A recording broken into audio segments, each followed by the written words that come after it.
मेरे चेहरे से मुस्कुराहट ही गायब नहीं हो रही थी। मैं दुल्हन बनी बेहद हसीन लग रही थी। मेरी शादी मेरी माँ की सहेली के बेटे से हो रही थी। मेरी माँ की सहेली बेंगलोर में रहती थी और मेरा बचपन से ही हार्दिक से रिश्ता तय हो चुका था। पहले पहले तो हम लोग बेंगलोर महीने 2 महीने की छुट्टियों में जाते थे। संजना आंटी वैसे तो हम सब बहन भाइयों से बहुत प्यार करती थीं, लेकिन मुझ पर तो संजना आंटी जान छिड़कती थीं। बचपन से ही मैं ये सुनती आ रही थी कि मैं हार्दिक की मंगेतर हूँ, इसलिए उम्र के साथ साथ मेरी हार्दिक से मोहब्बत परवान चढ़ने लगी थी। काफ़ी सालों से मैं दिल्ली से बेंगलोर नहीं गई थी और वजह शायद मेरी नेचुरल शर्म थी। और फिर कॉलेज के बाद यूनिवर्सिटी और पढ़ाई के सिलसिले से मुझे फुर्सत ही नहीं मिलती थी। हाँ, मेरी मम्मी अलबत्ता 1 साल बाद चक्कर लगा लेती थी, लेकिन कुछ दिन बाद ही वापस भी लौट आती थी। हार्दिक की बहुत तारीफ करती थी। कहती हैं अपने दोनों भाइयों से ज़्यादा खूबसूरत और खामोश तबीयत का लड़का है, बहुत ही सुलझा हुआ है। उसकी तारीफें सुन सुनकर मेरे दिल में उसकी मोहब्बत भर चुकी थी। इस बार संजना आंटी ने फ़ोन किया तो कहने लगी, मेरी अमानत अब मुझे दे दो। नेहा मेरे हार्दिक की अमानत है। मेरे माँ बाप को भला क्या एतराज होना था। मैं घर में सबसे बड़ी थी। मुझसे छोटा भाई था जो पापा की दुकान संभाल रहा था, पापा के साथ काम करता था। मुझसे छोटी 2 बहनें थीं जो स्कूल में पढ़ती थीं। हमारा संबंध गरीब घराने से था। मेरी मम्मी ने जोड़ तोड़ करके मेरा दहेज बनाया था। शादी की बात सुनकर पापा कुछ घबराए थे। कहने लगे, कुछ ही महीने में शादी रख तो दी है।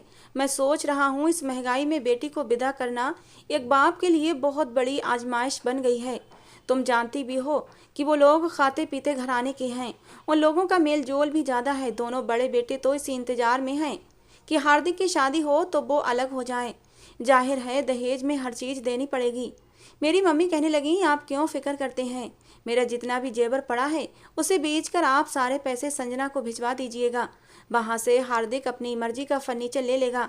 आखिर बच्चों ने ही इस्तेमाल करना है। यहाँ दिल्ली से बेंगलोर जाने में फर्नीचर रास्ते में ही आधा टूट जाएगा तो नुकसान हो जाएगा। और भी मैंने कुछ बना रखा है, आप चिंता मत करो जी, सब हो जाएगा।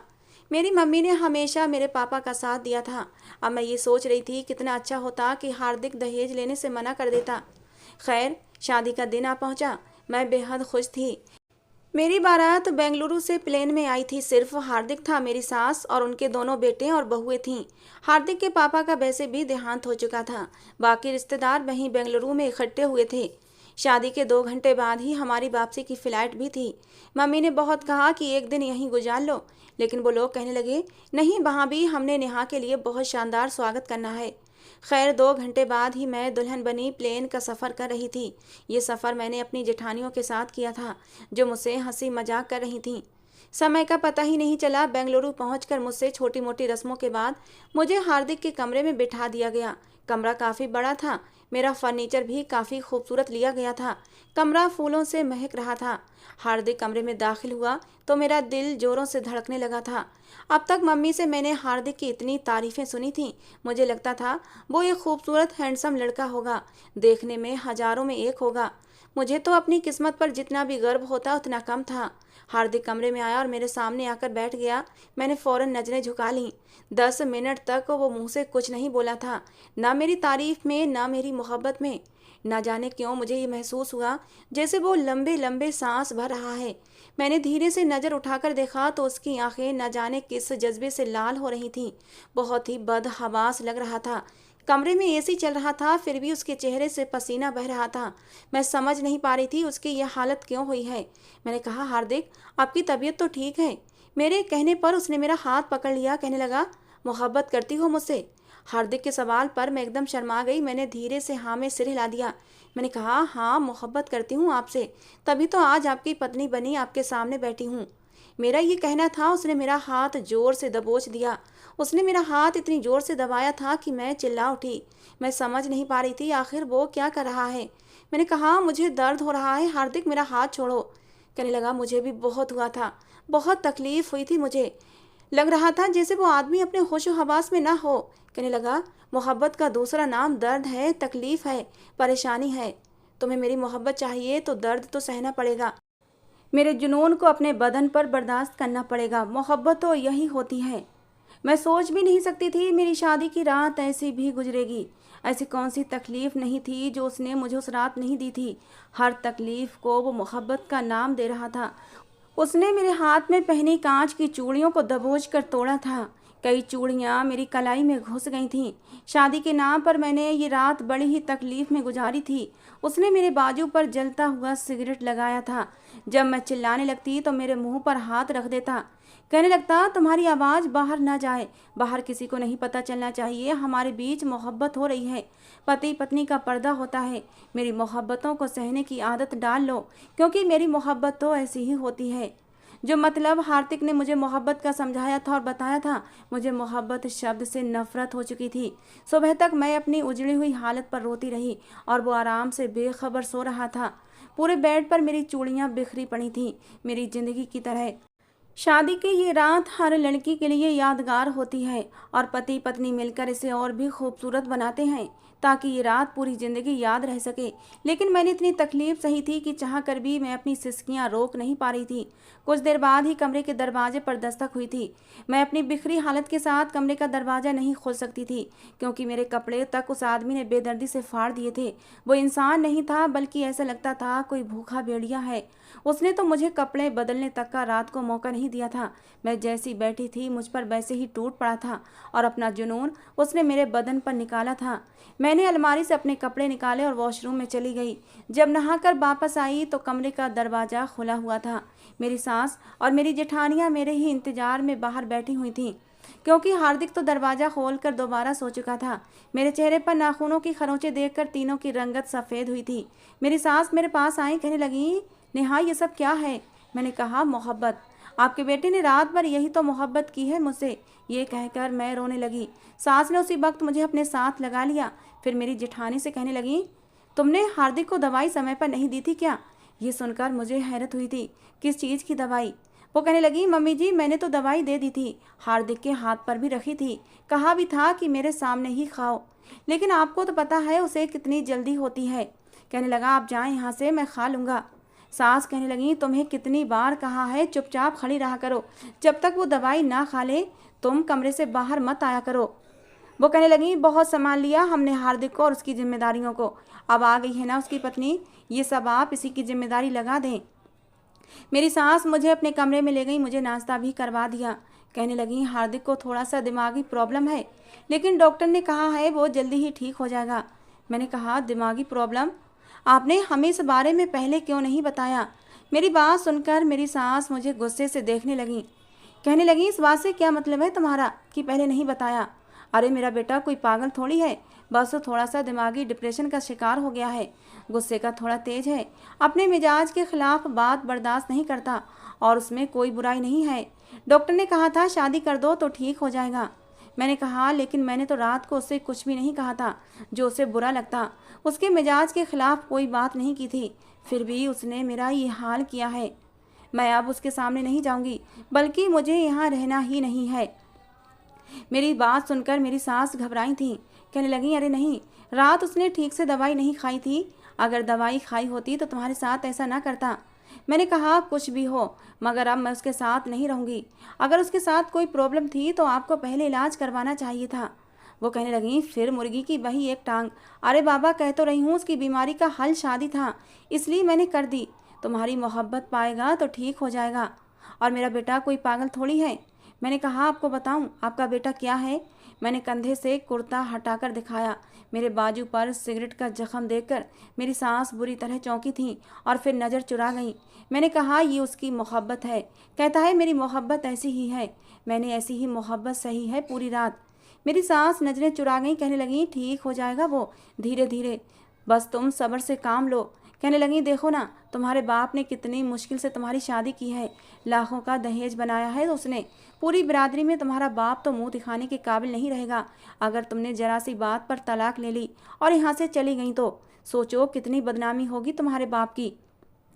तुम्हारी तो 2 बहनें और भी बैठी हुई हैं, लेकिन अगर तुम थोड़ा सब्र से काम लो तो हार्दिक बिल्कुल ठीक हो जाएगा, डॉक्टरों का ऐसा कहना है, और उसका इलाज शादी ही था तो शादी के बाद वो ठीक ही हो जाएगा। मैं चुप हो गई थी। शादी तो मेरे बाप ने वाकई कर्ज उठाकर की थी, किसी चीज़ की कोई कमी नहीं छोड़ी थी, हर चीज़ एक से बढ़कर एक दी थी। मेरे बाप की तो कमर ही झुक गई थी एक मेरी शादी करने में। मैंने सोचा सास की बात इतनी भी गलत नहीं है, मुझे थोड़ा सब्र से काम लेना चाहिए।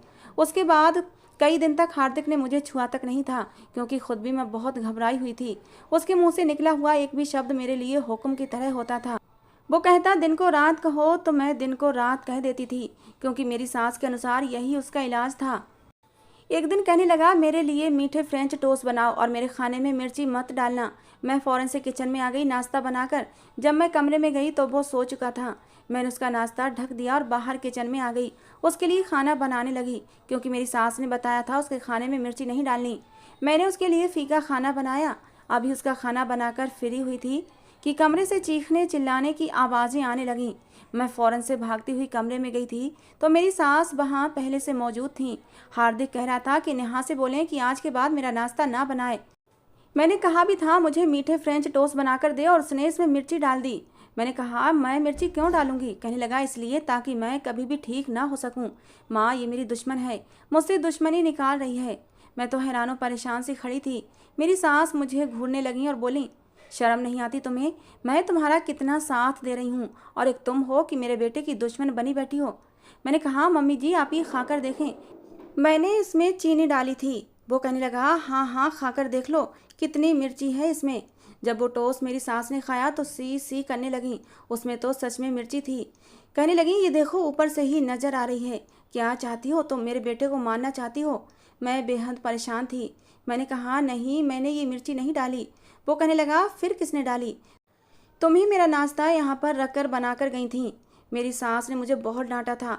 हार्दिक मेरे हर काम में कीड़े निकालने लगा था, लेकिन मुझे समझ नहीं आया टोस्ट में मिर्ची डाली किसने थी, क्योंकि मैंने तो मिर्ची नहीं डाली थी। लेकिन मुझे जल्दी ही पता चला था कि वो मिर्ची हार्दिक ने ही डाली थी। मैं कपड़े निकालती तो कपड़े इस्त्री करती तो पूरे कपड़े दोबारा ज़मीन पर फेंक देता। कहता नहीं, दोबारा से इस्त्री करो, अच्छे से इस्त्री नहीं किए हैं। तुम्हें कब अकल आएगी? तुम क्यों मेरी ज़िंदगी को नर्क बनाने चली आई हो? निकल जाओ मेरे घर से। मैं 1 महीने में ही सूख कर कांटा हो गई थी, क्योंकि हार्दिक जो कुछ करता था मुझसे बर्दाश्त नहीं होता था। रात को वो किसी जंगली जानवर की तरह मेरे साथ पेश आता और दिन के समय मेरे किए हुए काम बिगाड़ता रहता। कभी कहता तुम कपड़े ठीक से नहीं धोती हो, कभी मेरे खाने में मिर्ची डाल देता और कहता तुमने डाली है और तुम मुझसे दुश्मनी निकाल रही हो। मेरा जी चाहता था ज़मीन फटे और मैं उसमें दफन हो जाऊं, उसमें समा जाऊं। मैं ये दर्द सह नहीं पा रही थी। अपने माँ बाप का सोच कर रोती रहती कि अभी तक तो उनके सर से कर्जा ही नहीं उतरा था। मेरी माँ का भी फ़ोन आया था। कहने लगी, जी तो चाहता है कुछ दिन के लिए तुम्हें अपने पास बुला लूँ, लेकिन दिल्ली से बेंगलोर आने जाने का खर्चा बहुत हो जाएगा, और हम तो इस वक्त बिल्कुल खाली हाथ हैं। तुम्हारी ससुराल पहली बार आएंगे तो इस तरह खाली हाथ नहीं आ सकते। इतने खर्चे का सोच कर हम चुप हो जाते हैं। खैर, मैंने अपने माँ बाप को हार्दिक के बारे में कुछ भी नहीं बताया था और अपने आप को हार्दिक के रवैये के लिए तैयार कर लेती थी। इंसान इतना ही सह सकता है जितनी उसमें बर्दाश्त होती है। उस दिन भी मैं उठी तो मेरा सर चकरा रहा था। हार्दिक कह रहा था मेरे कपड़े इस्त्री करके दो।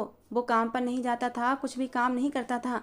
मेरे दोनों जेठ ही घर का सारा खर्चा उठा रहे थे, उसकी दवाइयाँ भी वही लाते थे। मैं चकराते सर के साथ उसके कपड़े इस्त्री करते हुए न जाने कब वहीं बेहोश हो गई थी। जब होश आया तो मैं अपने कमरे में लेटी हुई थी। एक लेडी डॉक्टर मेरी सास से कहने लगी कि इसकी खुराक का ख्याल रखें, ये बहुत कमज़ोर है। इस तरह अगर इसकी हालत ख़राब रही तो इसकी प्रेगनेंसी को भी खतरा हो सकता है। मैं उम्मीद से हो चुकी थी और मुझे ये समझ नहीं आ रहा था मुझे इस बात पर खुश होना चाहिए या फिर सर पकड़कर रोना चाहिए। हाँ, मेरी सास बहुत खुश थी। कहने लगी, अपना बच्चा होगा तो देखना, हार्दिक जल्दी ही ठीक हो जाएगा। कुछ दिन तक मेरी सास मेरा बहुत ख्याल रखती रही, मुझे अपने पास सुलाती रही।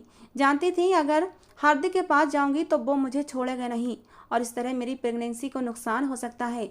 लेकिन अभी 1 ही हफ्ता गुजरा था कि हार्दिक का गुस्सा 7वें आसमान पर पहुंच गया था। कहने लगा, नेहा मेरे कमरे में क्यों नहीं आती? तुम मेरी बीवी हो ना, मेरे पास सोया करो। मैंने कहा, आप अपनी माँ से बात करें। मैं रात के बर्तन धो रही थी कि तभी वो किचन में आ गया। कहने लगा, क्या मतलब है? शराफत से कमरे में चलो। मैंने कहा, बात सुनो, मैं उम्मीद से हूँ और डॉक्टर ने सावधानी बताई है। कहने लगा, तो मैं तुम्हें खा नहीं जाऊँगा। उसने नल बंद किया, मुझे बाजू से पकड़कर कमरे में ले जाने लगा। तभी मेरी सास आ गई। कहने लगी, छोड़ो उसका हाथ, ये अभी तुम्हारे साथ नहीं जाएगी। कहने लगा, क्यों नहीं जाएगी और कैसे नहीं जाएगी? शोर की आवाज़ सुनकर मेरे जेठ और मेरी जेठानियाँ भी कमरे से बाहर आ गए थे। तमाशा सा लग गया था। मेरी सास कहने लगी, तुम्हें समझ क्यों नहीं आती? तुम इसके साथ जो कुछ करोगे तुम्हारा बच्चा मर जाएगा। कहने लगा, मरने दे, मेरा बच्चा है कुछ भी हो, लेकिन आज मैं इसे नहीं छोड़ूंगा। अगर आपने इसे मेरे कमरे में ले जाने से रोकने की कोशिश की तो यहीं पर इसके कपड़े फाड़ दूंगा। उस आदमी में तो जरा भी शर्म नहीं थी। मैं तो सबके सामने नजरें उठाने के काबिल नहीं रही थी। मेरी सास ने जब उसे रोकना चाहा तो उसने सबके सामने मेरा दुपट्टा उतार कर फेंका था, और इससे पहले वो कोई और गलत हरकत करता मैंने उसके सामने हाथ जोड़ दिए। मैंने कहा, चलो कमरे में, जो तुम चाहते हो कर लो, पर यहाँ पर तमाशा मत बनाओ, सबके सामने मेरी इज्जत खराब मत करो। कहने लगा, आ गई ना अपनी औकात पर। जब मैं कह रहा था तो समझ नहीं आ रही थी तुम्हें। वो मुझे अपने साथ कमरे में ले गया। उस रात मेरी चीखें शायद सबने सुनी होंगी, और सुबह तक मेरा बच्चा मर चुका था। मैं फूट फूट कर रो रही थी, काश मैं भी उसके साथ मर जाती। अभी मेरे इस घर में 4 महीने भी नहीं गुजरे थे कि मैं फिर से प्रेग्नेंट हो गई थी। मेरी सफ़ेद रंगत बिल्कुल पीली पड़ चुकी थी। जब दूसरी बार मैं प्रेग्नेंट हुई तो मेरी सास ने मुझे मेरे मायके भेज दिया। मेरी हालत देखकर तो मेरे बाप और मेरी माँ भी सदमे में रह गए थे। कहने लगे, नेहा तुम्हें क्या हुआ है? तुम तो पहचान में भी नहीं आ रही हो, इतनी कमज़ोर क्यों हो गई हो? मैंने कहा, शायद उम्मीद से हूँ इसलिए कमज़ोर हो गई हूँ। मेरा भाई मुझे रोज़ फल लाकर देता। मेरे पापा ने खास कर मेरे लिए जूस वाले से कह दिया था कि मेरी बेटी के लिए रोज़ ताज़ा जूस देकर जाना। मेरे पापा मेरी माँ से कहते, मेरी बेटी का ख्याल रखो, देखो इसकी क्या हालत कर दी है उन लोगों ने। मेरी माँ मुझसे पूछती, आखिर तुम्हें परेशानी क्या है? क्या तुम उन लोगों में खुश नहीं हो? और हार्दिक का व्यवहार तुम्हारे साथ कैसा है? मैं कहती, माँ सब कुछ ठीक है। मैं जानती थी मेरे माँ बाप शायद असल बात बर्दाश्त न कर सकें। मुझे यहाँ आए हुए 3 महीने हो चुके थे कि एक दिन हार्दिक का फ़ोन आया। कहने लगा, वापस बेंगलोर आ जाओ, वरना मैं वहीं दिल्ली आ जाऊँगा और तुम्हारा तमाशा बनाकर रख दूँगा। तुम मुझसे बचकर कहीं नहीं जा सकती। मैंने फ़ोन करके अपनी सास को सब कुछ बता दिया। वो कहने लगी, उसने तो हमारा भी जीना हराम कर रखा है। ऐसा करो, तुम वापस आ जाओ और वहाँ पर किसी को कुछ भी मत बताना। मैं वापस चली आई थी। उस वक्त उसने मुझसे वादा किया था मेरे साथ कोई भी गलत व्यवहार नहीं करेगा, और मैं तो उसके बदले व्यवहार पर हैरान भी थी। कहने लगा, अरे मैं तो तुमसे बहुत मोहब्बत करने लगा हूँ, प्लीज़ वादा करो मुझे छोड़कर नहीं जाओगी। मैं अपने बच्चे का भी बहुत ध्यान रखूँगा, मैं तुम्हारे बगैर नहीं रह सकता। मैंने कहा, ठीक है, नहीं जाऊँगी। बल्कि मुझे खुशी हो रही थी कि हार्दिक बदल गया था। उस रात उसने मुझसे कोई भी बदतमीजी नहीं की थी, बस मेरा सर सहलाता रहा, मेरे हाथ चूमता रहा, कहता रहा, मुझे छोड़कर मत जाना। 1 महीने तक उसने मुझे कुछ भी नहीं कहा था, और जब उसे पता चला कि मैं बेटे को जन्म देने वाली हूँ तो वो बहुत खुश हुआ था। कहने लगा, नेहा मेरा घर बेटा आने वाला है, मैं तो बहुत खुश हूँ, मैं एक बेटे का बाप बनूंगा। ये कहते कहते उसने मुझे अपनी गोद में उठा लिया। कहने लगा, मैं बहुत खुश हूँ, मुझे डर लग रहा था कि कहीं मैं गिर न जाऊँ। मैंने कहा, हार्दिक बात सुनो, मुझे डर लग रहा है, मुझे नीचे उतारो। कहने लगा, तुम नहीं जानती तुमने मुझे कितनी बड़ी खुशी दी है, मेरे घर बेटा पैदा होने वाला है। लेकिन तभी उसके चेहरे के हाव भाव अचानक ही बदले थे। उसकी सांस एकदम से फूलने लगी। उसने मुझे जल्दी से नीचे उतार दिया। कहने लगा, नहीं, मेरे घर बेटा नहीं हो सकता। मैं तो हैरान रह गई थी कि अभी ये खुश था और अभी क्या हुआ है। एकदम बदहवासी का शिकार होने लगा था। कहने लगा, मेरा बेटा होगा तो उसके साथ भी वही सब कुछ होगा जो मेरे साथ हुआ था। फिर वो भी मेरे जैसा हो जाएगा। मेरा बेटा है तो मेरे जैसा ही होगा ना। ये कहकर वो मेरे पास आया। कहने लगा, नहीं नहीं, ऐसा करो, इस बच्चे को मार दो। ये सुनकर तो मेरा दिल धड़कना भूल गया था। मैंने कहा, हार्दिक ये कैसी बातें कर रहे हो? लेकिन वो चिल्लाते हुए कहने लगा, जो कह रहा हूँ वो करो। ये कहने के बाद उसने मुझे बेड पर धक्का दिया था। उसने अपना हाथ मेरे पेट पर रखा। इससे पहले वो कुछ और करता, मैंने अपनी सास को बुलाना शुरू कर दिया। मेरी चीख पुकार सुनकर मेरी सास, मेरी दोनों जिठानियाँ कमरे में आ गईं और हार्दिक को फौरन मुझसे पीछे हटाया था। मेरी सास कहने लगी, नेहा मेरे कमरे में जाओ। लेकिन वो यही कह जा रहा था, मुझे बेटा नहीं चाहिए, मुझे बेटा नहीं हो सकता। मुझे बेटा होगा तो उसके साथ भी वही सब कुछ होगा जो मेरे साथ हुआ था।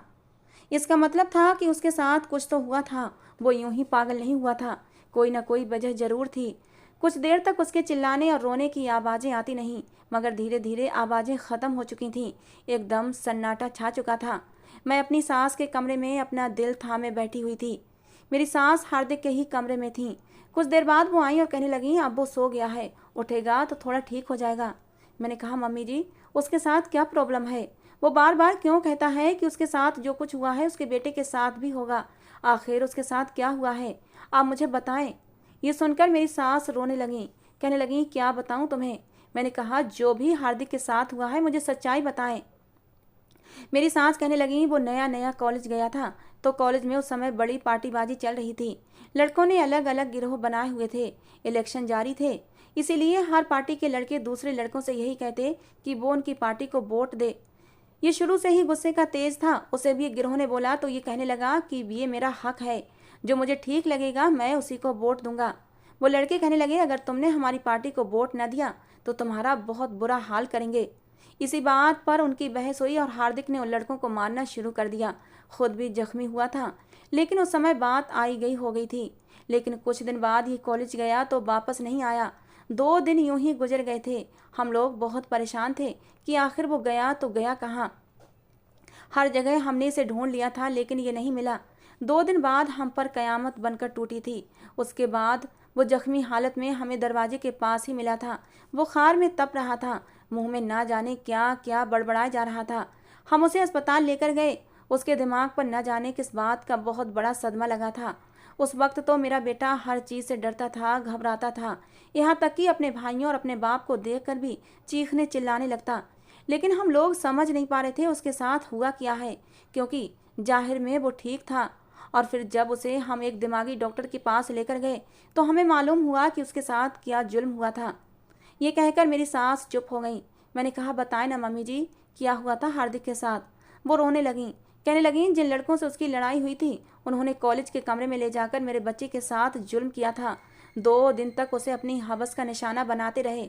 मेरा बेटा तो 12वीं क्लास में था, उसकी उम्र अभी इतनी ज़्यादा नहीं थी। उसका तो इन बातों की तरफ ध्यान तक न था। इसलिए इन बातों ने और इस तरह के जुल्म ने मेरे बेटे के जिस्मानी घाव के साथ साथ उसके दिमाग पर भी घाव किए थे। उसका कोई भाई भी अगर उसका हाथ पकड़ लेता तो वो समझता शायद मेरा भाई भी मेरे साथ अपनी इच्छा पूरी करना चाहता है। वो यूं डरता जैसे कि लड़की हो। उसका इलाज हम करवा करवा कर थक चुके हैं और बहुत चाहा कि वो अपने आगे की पढ़ाई भी कर ले, लेकिन वो किताब को हाथ भी नहीं लगा सका। कॉलेज के नाम पर रोने लगता था, कहता था कॉलेज नहीं जाऊंगा। उसके पापा उसे दुकान पर ले जाने लगे, लेकिन वहाँ भी उसका यही हाल था। उसको हर चलता फिरता लड़का जो उसकी तरफ एक नज़र भी देख लेता उसे यही लगता कि ये उसे अपनी हवस का निशाना बनाना चाहता है। उसे इसलिए देख रहा है ताकि उस पर जुल्म कर सके। ये दुकान पर भी चीखने चिल्लाने लगता, डरकर अपने पापा के पीछे छुप जाता और इसलिए घर पर रहने लगा था।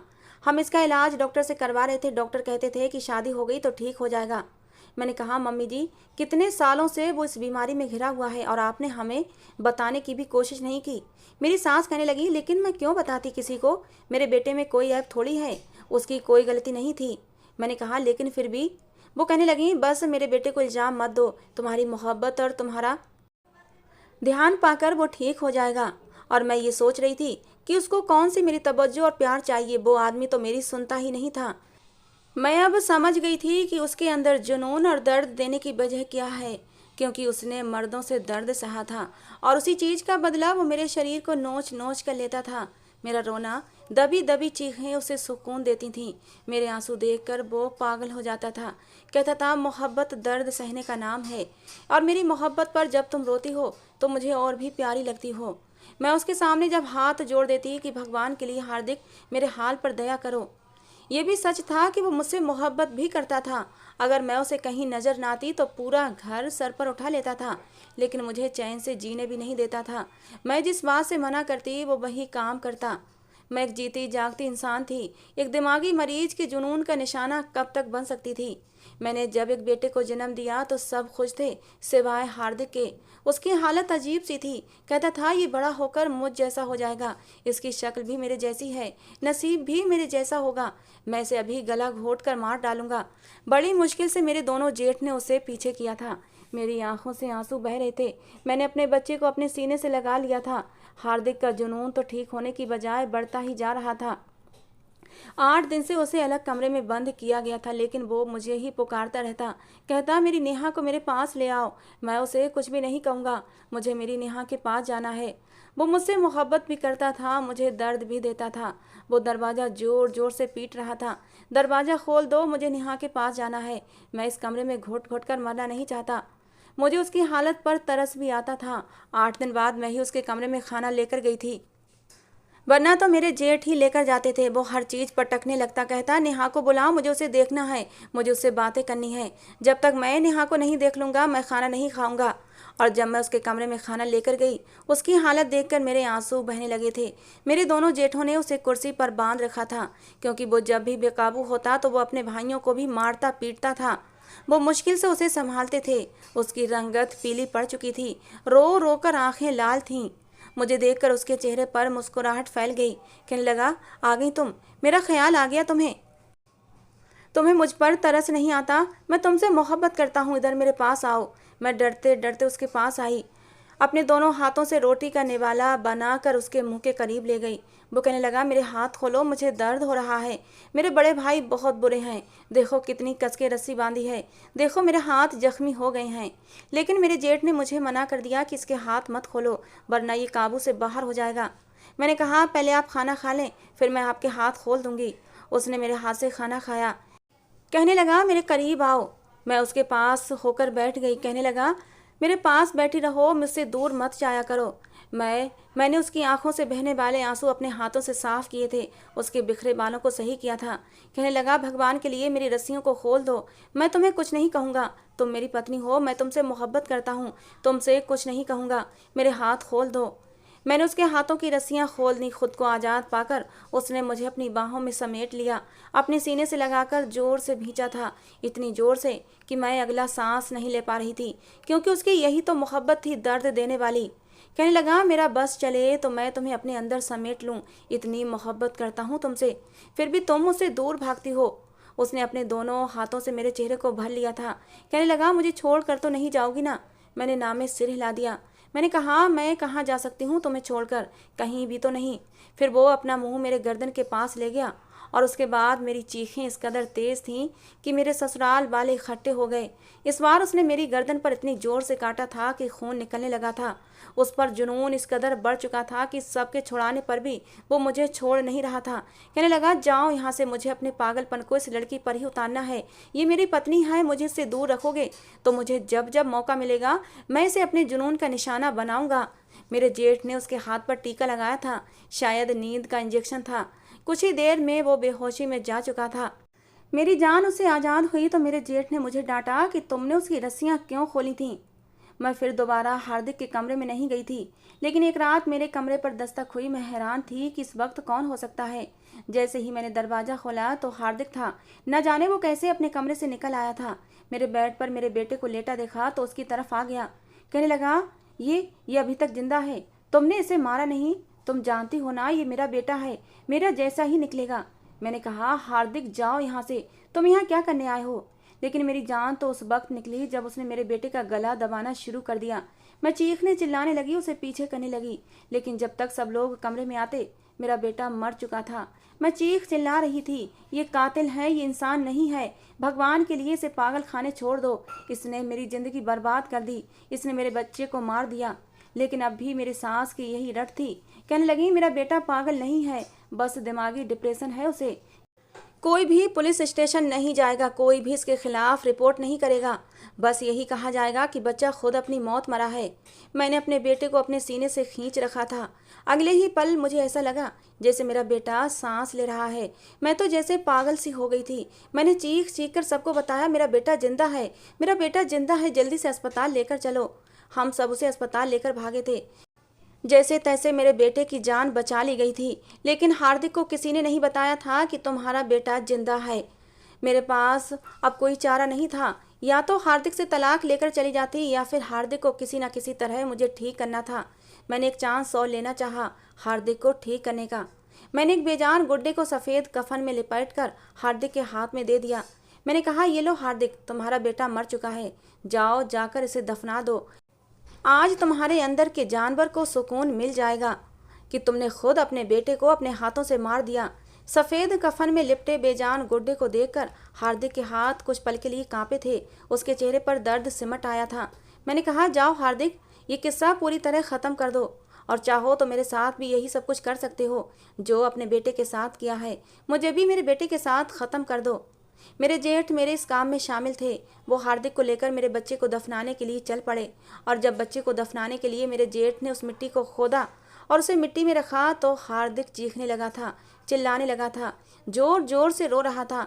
मेरा बेटा नहीं मर सकता, मेरा बेटा मर नहीं सकता, ये मेरा बेटा है, मेरा खून है, ये कैसे हो सकता है। मेरे जेठ ने कहा, खुद तुमने अपने हाथों से मारा है उसे, अब तुम्हें किस बात का दुख है। इतनी देर में ही उस बेजान गुड्डे को मेरे जेठ जमीन के अंदर रख चुके थे, लेकिन हार्दिक पर तो पागलपन का दौरा सवार था। वो जल्दी जल्दी मिट्टी खोद रहा था। निकालो निकालो, मेरे बेटे को बाहर निकालो। पागलपन का दौरा पड़ते ही हार्दिक वहीं बेहोश होकर गिर चुका था। मेरे जेठ उसे लेकर अस्पताल गए थे। कुछ ही देर में उसे होश आ गया था, लेकिन अब वो रो रहा था, अपने बच्चे को पुकार रहा था। कुछ ही देर बाद मैं भी उसके सामने चली गई थी। मुझे देखकर वो और भी ज़्यादा रोने लगा। मेरा हाथ थाम लिया, कहने लगा, हमारा बच्चा कहाँ है। मैंने कहा, हार्दिक, सब कुछ ठीक हो जाएगा। कुछ दिन बाद हम हार्दिक को घर ले आए थे। उसकी नज़र में उसका बच्चा मर चुका था, इसलिए मैं अपने बच्चे को उसके सामने नहीं लाती थी।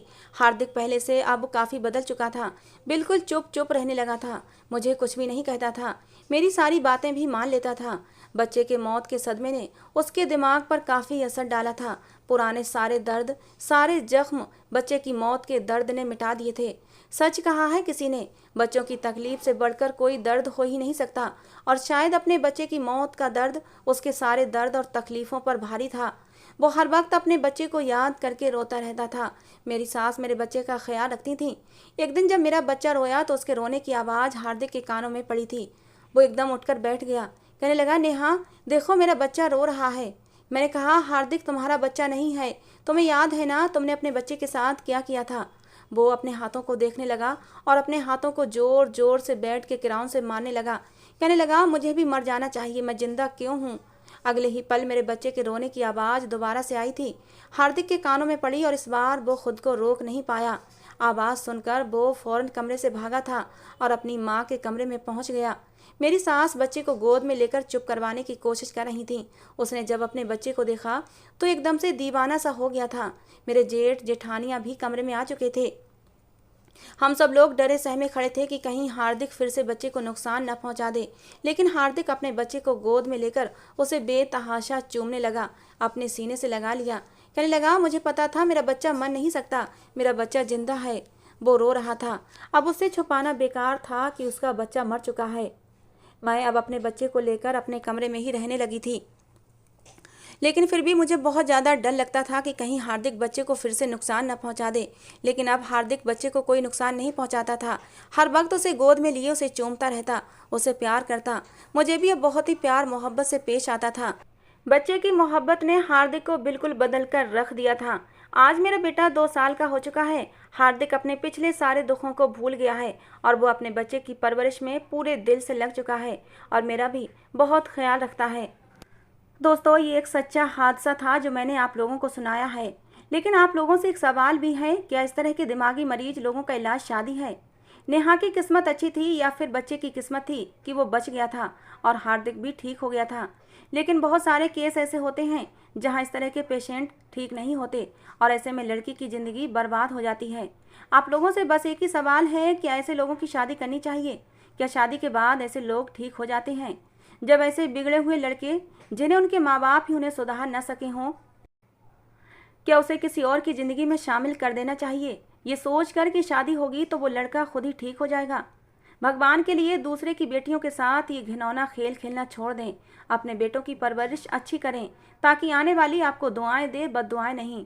जैसा कि एक लड़की की परवरिश बहुत अहमियत रखती है, ऐसे ही लड़कों की परवरिश भी बहुत अहमियत रखती है, क्योंकि उन्होंने भी दूसरे की बेटी के साथ ज़िंदगी गुजारनी होती है। इसलिए पराई बेटी पर जुल्म न करें।